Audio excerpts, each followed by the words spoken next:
Welcome back. You're watching First Trades live on ET Now. Let me now bring on board Lalit Jalan, Chief Executive Officer with Reliance Infra. Mr. Jalan, good morning. Thank you for joining us. Let me start with something which is of immense market curiosity. The company's Gurgaon Faridabad road has become operational, and so from that project, what kind of toll and revenue as well as traffic you anticipate for this year, which is FY13? Our sixth road project, the Gurgaon Faridabad road, became operational on Friday.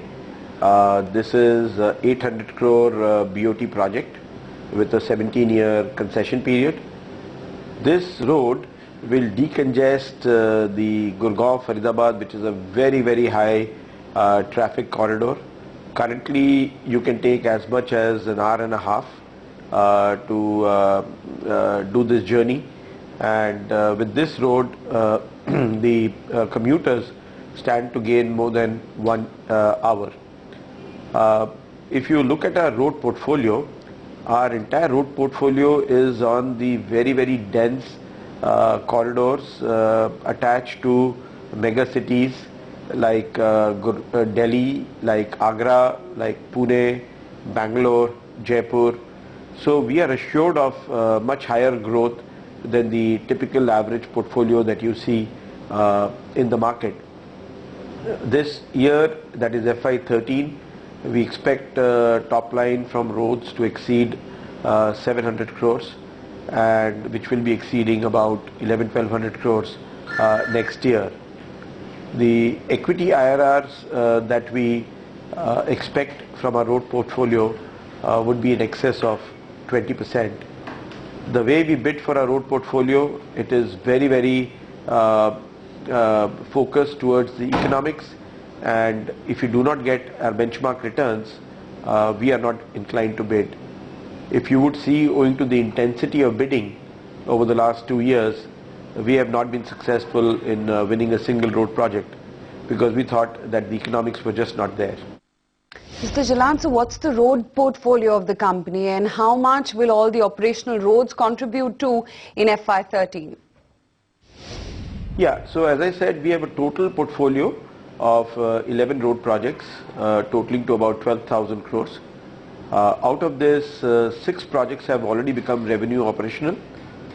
We expect 2 more to start in the next month, an additional 2 in the balance of this year.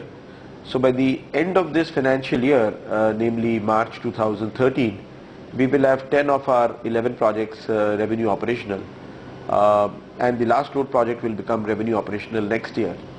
So this is our total road portfolio. Mostly they are on the Golden Quadrilateral, the East-West corridor, as I said, the very high dense corridors connecting to the metro cities. Mr. Jalan, last week the Delhi government has announced or undertaken a big power hike. How will this change life for Reliance Infra? Yeah, it's a good question, and since I'll take a minute to explain the situation to the viewers of ET Now. The Delhi distribution was privatized almost 10 years back in 2002, and the private sector was to come and bring about efficiency, reduction in losses, and improve customer service. If you would see, our commercial losses, which were in excess of 40% when we took over, are now barely 5%. And this reduction is a world record. The savings owing to this is a whopping 30,000 crores to the government of Delhi. If you look at our operating costs, the operating costs, which used to be in the range of 80-85 paisa per unit, with our efficiency over the years is now down to 45 to 50 paisa. So there is a reduction of almost 40% in our operating costs, the benefit of which goes to our valued customers. And this has got, this is despite the inflation, high inflation over the last 10 years. The biggest component of tariff is the power purchase cost that the DISCOM buys from the power generators. And these costs, we buy 100% of our power from central and state generating utilities like NTPC, Delhi Gencos, NHPC. These contribute to almost 80 to 90% of a DISCOM's cost. These costs have gone up by more than 300% over the last 10 years. In fact, last year the cost of power transferred to the consumer was in almost like 6 rupees 50 paisa. So which started having a big impact onto the financials of the all the DISCOMs, leading to huge under recoveries.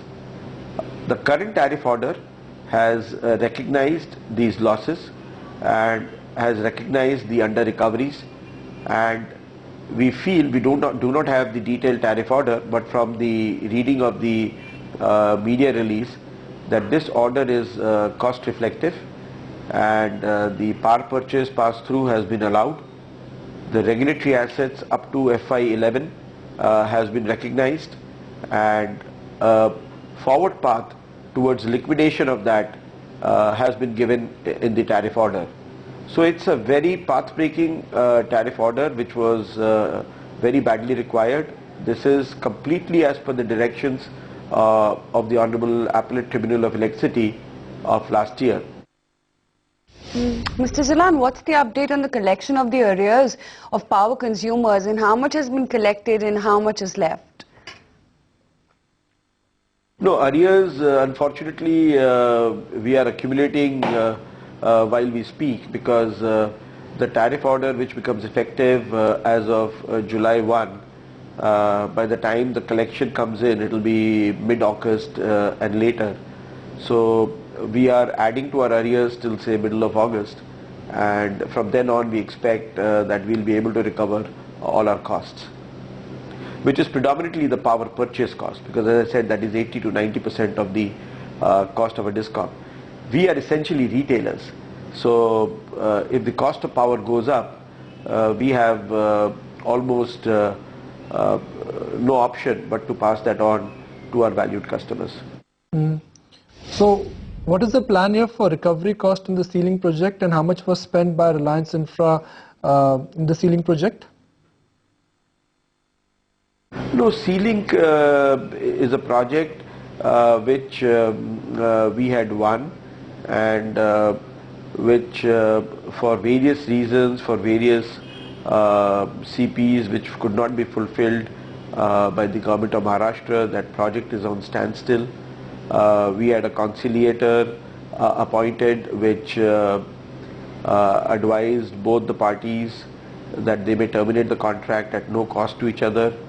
MSRDC had gone to the Attorney General of India to seek further advice, and as per media reports, what we see, the Attorney General has upheld the advice given by the retired High Court Judge, Mr. BP Singh. So we are waiting for the next steps, and right now the issue of cost recovery and all that will be taken up when we meet with MSRDC in the next couple of weeks. Mr. Jalan, what's the update on the Mumbai Metro Phase 1, and when will it start operations and the revenue potential as well? The Mumbai Metro 1, we expect to start commercial operations by the end of this financial year, say by March 2013. This is a project which will help the citizens of Mumbai immensely. This will be a high-speed connection between east and west of Mumbai. We expect to be carrying almost 700,000 passengers every day. And but we will have to wait and see how the revenues shape up. Our expectation is the revenues would be in excess of 350-400 crores. Mr. Jalan, give us a flavor of your current order book and what kind of incremental order flow the company is expecting in the first half, and also if you could give us a breakup of the internal and the external orders. Our current EPC order book is around 18,000 crores, and these are made up of about 6 power projects, 6 road projects and a transmission project. When we started this business, it was pure external EPC business. We did not have internal projects that time. And as we acquired skill, competencies, we have grown this business from a small business in 2003-04 to 20,000 crore plus EPC business. And we are working on several projects, mostly internal, to add to our order book, and we expect to announce some of these projects over the next 6 months. Mr. Jalan, and what is the revenue and profit guidance that you're setting out for FY13? No, I think we are well on path to completing our projects. Our major risks in the Mumbai distribution, Delhi distribution are behind us. The challenges of execution have been addressed, and our projects are becoming operational, so reverse cash flow is starting.